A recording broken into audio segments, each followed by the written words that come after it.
Greetings, subscribers! There's a new Pet Sematary movie coming out this year, and a few days ago, a trailer was released which shocked a lot of fans by revealing a major change it made from Stephen King's novel and the 1989 movie. In this 2019 movie, it's Ellie who dies and not Gage. However, I personally was not so surprised.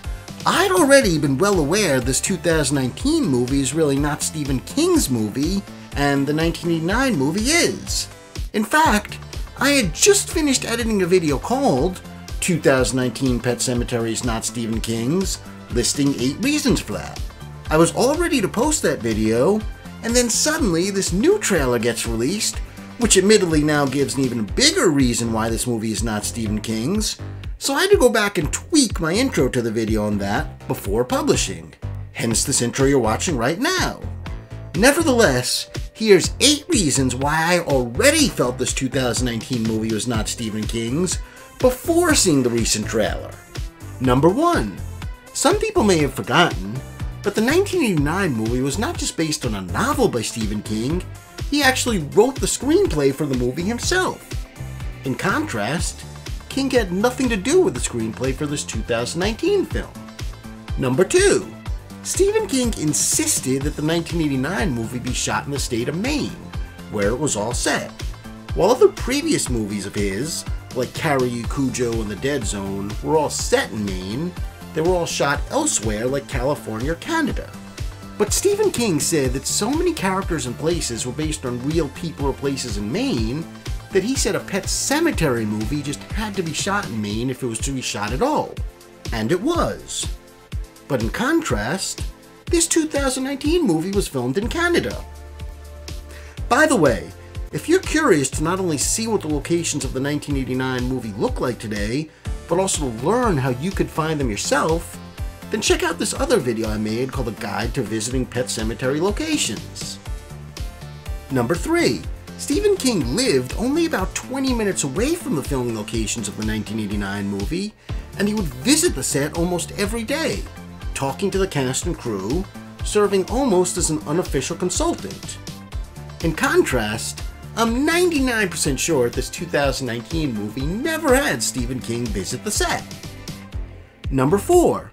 Stephen King did a cameo in the 1989 movie as a minister. I'm 99% sure he has no cameo in the new movie. Number 5. When you look at the trailer for this 2019 movie, probably the number 1 most iconic part is these kids in masks playing drums in the woods. There was nothing like this in the book. It was all created for the 2019 movie. Number 6. I'm not sure how many people noticed from the trailer, but this 2019 movie has made a major change from the story. That the Creed family moves to this rural town in Maine from Boston as opposed to Chicago. Part of King's idea was to show the contrast which the Creed family made in terms of where they came from. In the book and the 1989 movie, the Creed family traveled halfway across the country to move to Maine. But in this 2019 movie, it's like they barely went any further than their own backyard. I really wonder why the filmmakers did this. I sure hope there's a good reason. As it happens, I personally have been to both Chicago and Boston, and I've also been to the places in Maine where the 1989 movie was filmed. But if you're not familiar with the geography of these places, then please check it out on a map. Number 7. When Stephen King wrote the book, he was going through a phase in which he was often listening to the rock band the Ramones. Therefore, he gave them multiple mentions in the book. The filmmakers of the 1989 film reflected on this by having the Ramones song Sheena is a Punk Rocker on the movie soundtrack for the scene with the truck driver. And the filmmakers also got the Ramones to do an original song for the movie, which was played in the closing credits. I'm 99% sure the Ramones are not included in any way in this 2019 movie. And ironically, the Ramones are actually much more popular now in 2019 than they were in 1989. Number 8. The 1989 movie is full of Easter eggs to Stephen King. For example, in the scene where the students are carrying Victor's body, if you look in the background, you see a paper on the wall about rabies with a picture of a St. Bernard dog. This is of course a nod to Stephen King's story of Cujo, which is about a St. Bernard who got rabies, which is also in the state of Maine. Or also in the 1989 movie, In the Pet Sematary itself, we see an epitaph with the name Smucky on it. This was the name of Stephen King's daughter's cat, who really was hit by a truck and inspired King to write the book in the first place.